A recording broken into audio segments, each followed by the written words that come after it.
दोस्तों, 4 साल पहले मैंने अपने माननीय प्रधानमंत्री श्री मोदी जी के बारे में जो कुछ भी कहा था वो आज भी मायने रखता है, आज भी उतना ही कॉन्टेम्पररी है। देखिए आप। मोदी से ज्यादा कोई अच्छा प्राइम मिनिस्टर नहीं मिल सकता। अगर मोदी जी के टाइम पर हमारे देश का कुछ नहीं हुआ तो आने वाले 50 सालों में कुछ भी नहीं होगा। पुत्र, कोई लीडर नहीं है। आप देखिए कौन सामने बैठा हुआ जो इस तरह की बात सोच सकता है कि टॉयलेट बनाया जाए। सोचा किसी ने आज तक कि स्कूल के बच्चों को टॉयलेट नहीं होता? सिर्फ आप खड़े हो जाते हो आप लाल किले पर, अगली बार पाकिस्तान ने हम पर हमला किया तो हम उसका मुंह तोड़ जवाब देंगे। यही कहते आ रहे हो आप 50 सालों से। एक शख्स आया है जिसने एक राह दिखाई है।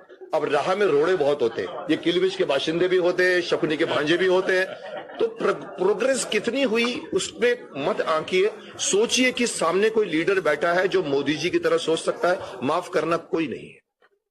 इसलिए वोट कैसे बटेगा मुझे नहीं मालूम। ये बेशर्मी की तरह से ये सारी पार्टियां एक तरह जुड़ गई हैं। पिछले दिन मैंने किसी चैनल पे कह दिया कि बेशर्मी से जुड़े हैं, तो कांग्रेस वाले खड़े हो गए, सर आपको कैसा हक पड़ता है कि आप हमें बेशर्म कहें। मैंने कहा मैं सर्टिफिकेट दे रहा हूं, आपको लेना तो मत लीजिए।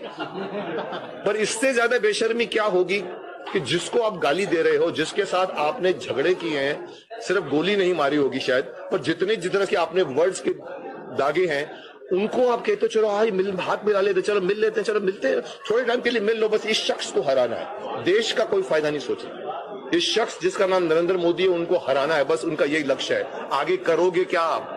उनकी कुर्सी को हटा के बैठ जाओगे, फिर देश 50 साल तक आपको देखेगा क्या कर रहा है बताओ, आपको पता नहीं होगा। माफ कर जी सर। देखिए देश को चलाना बहुत मुश्किल है। ये भारत देश है, ये इतना आसान नहीं है। 4 साल दिए आपने, दूसरी पार्टी को 50 साल दिए आपने।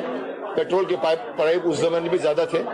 आज अगर मैं कह रहा हूं कि मैं ये कर दूंगा, अगर मेरे बीच में अगर किलबिश के बाशिंदे आ जाते हैं, अगर शकुनी के भांजे आते तो मेरी स्पीड ऐसे फिर ऐसे होगी। तो ये पेट्रोल की वजह से सरकार मत चूज कीजिए। आपका 50 पैसा कम हुआ तो मैं आपको दूंगा, आपने 1 पैसा कम किया तो वोट नहीं दूंगा। This is not apply your mind. सोचिए, बहुत कुछ मैं समझता हूं लोगों ने नुकसान, बहुत कुछ तकलीफें नोटबंदी में भी उनको हुआ है, बहुत कुछ उन लोगों को जीएसटी में भी हुआ होगा।